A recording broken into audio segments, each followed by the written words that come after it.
Here's a question we need to rethink together. What should be the role of money and markets in our societies? Today, there are very few things that money can't buy. If you're sentenced to a jail term in Santa Barbara, California, you should know that if you don't like the standard accommodations, you can buy a prison cell upgrade. It's true. For how much do you think? What would you guess? $500? It's not the Ritz-Carlton. It's a jail. $82 a night. $82 a night. If you go to an amusement park and don't want to stand in the long lines for the popular rides, there is now a solution. In many theme parks, you can pay extra to jump to the head of the line. They call them fast track or VIP tickets. And this isn't only happening in amusement parks. In Washington, D.C., long lines, queues sometimes form for important congressional hearings. Now, some people don't like to wait in long queues, maybe overnight, even in the rain. So now for lobbyists and others who are very keen to attend these hearings but don't like to wait, there are companies, line-standing companies. You can go to them. You can pay them a certain amount of money. They hire homeless people and others who need a job to stand waiting in the line for as long as it takes, and the lobbyist, just before the hearing begins, can take his or her place at the head of the line and a seat in the front of the room. Paid line standing. It's happening, the recourse to market mechanisms and market thinking and market solutions in bigger arenas. Take the way we fight our wars. Did you know that in Iraq and Afghanistan, there were more private military contractors on the ground than there were US military troops? Now, this isn't because we had a public debate about whether we wanted to outsource war to private companies. But this is what has happened. Over the past 3 decades, we've lived through a quiet revolution. We've drifted, almost without realizing it, from having a market economy to becoming market societies. The difference is this: a market economy is a tool, a valuable and effective tool for organizing productive activity. But a market society is a place where almost everything is up for sale. It's a way of life in which market thinking and market values begin to dominate every aspect of life. Personal relations, family life, health, education, politics, law, civic life. Now, why worry?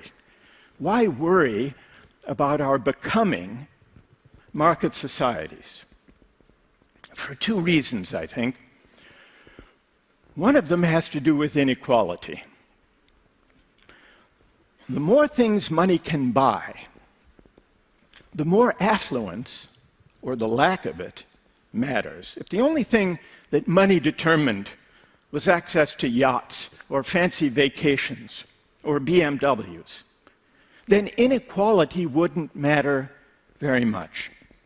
But when money comes increasingly to govern access to the essentials of the good life, decent health care, access to the best education, political voice and influence in campaigns, when money comes to govern all of those things, inequality matters a great deal.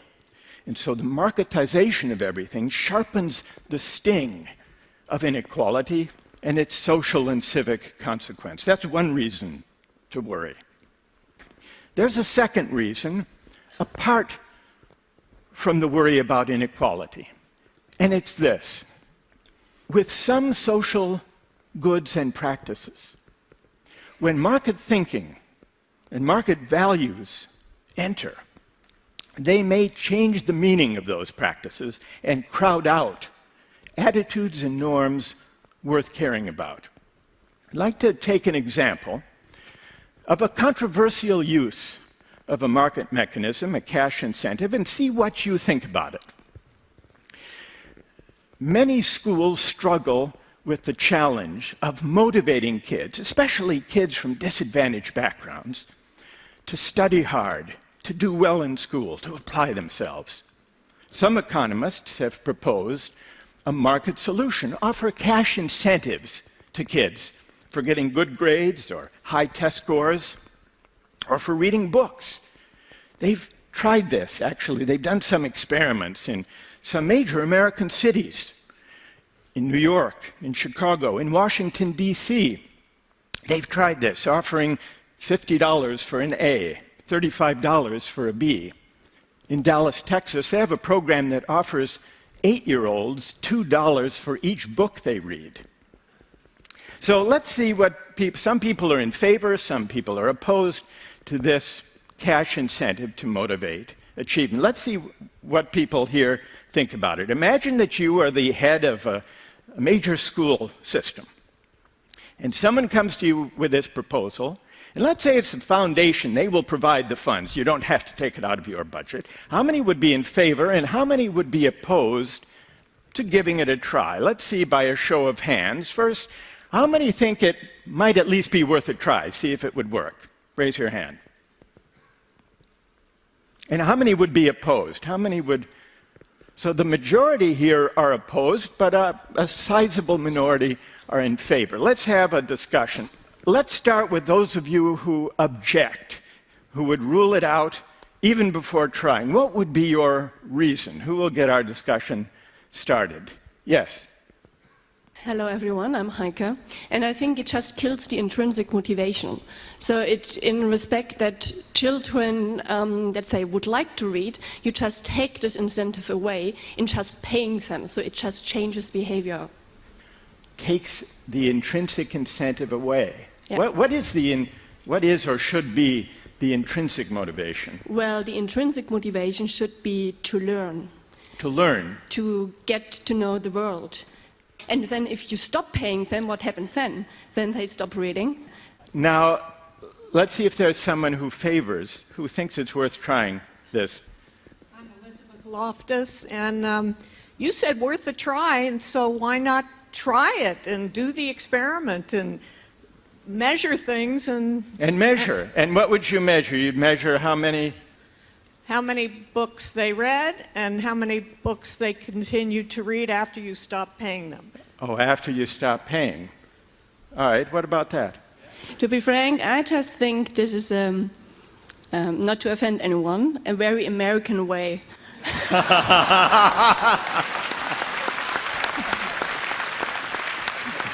All right, what's emerged from this discussion is the following question.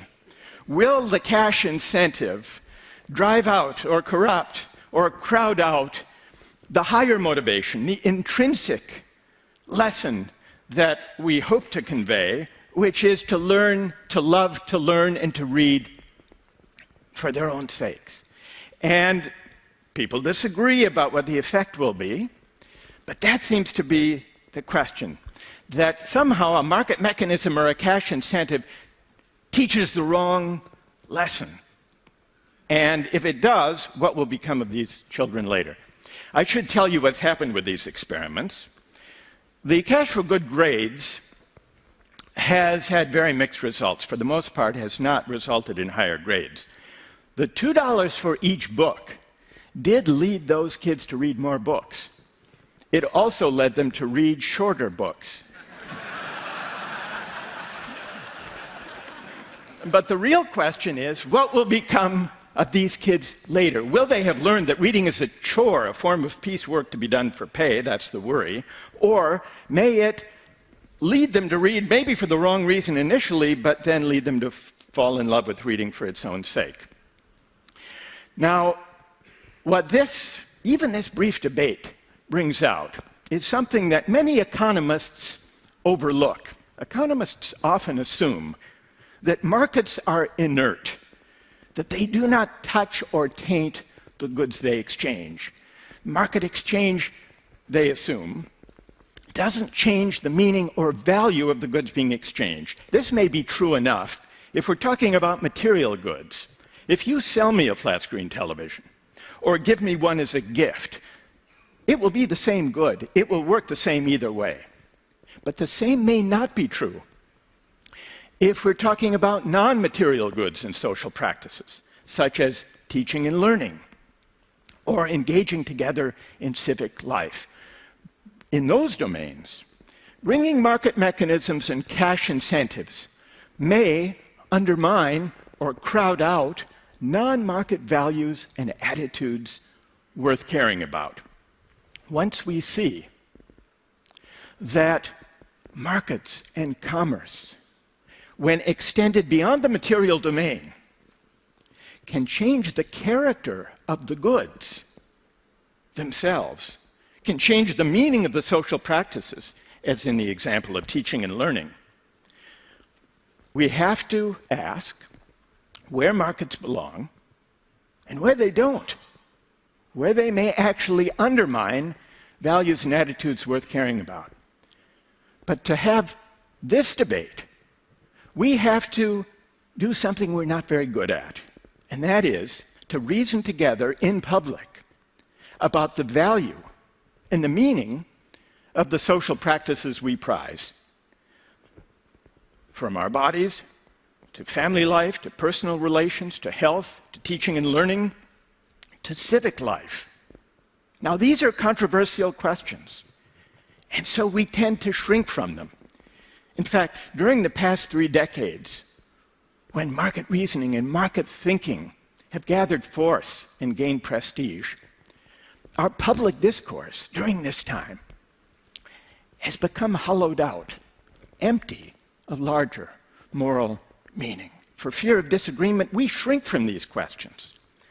But once we see that markets change the character of goods, we have to debate among ourselves these bigger questions about how to value goods. One of the most corrosive effects of putting a price on everything is on commonality, the sense that we are all in it together.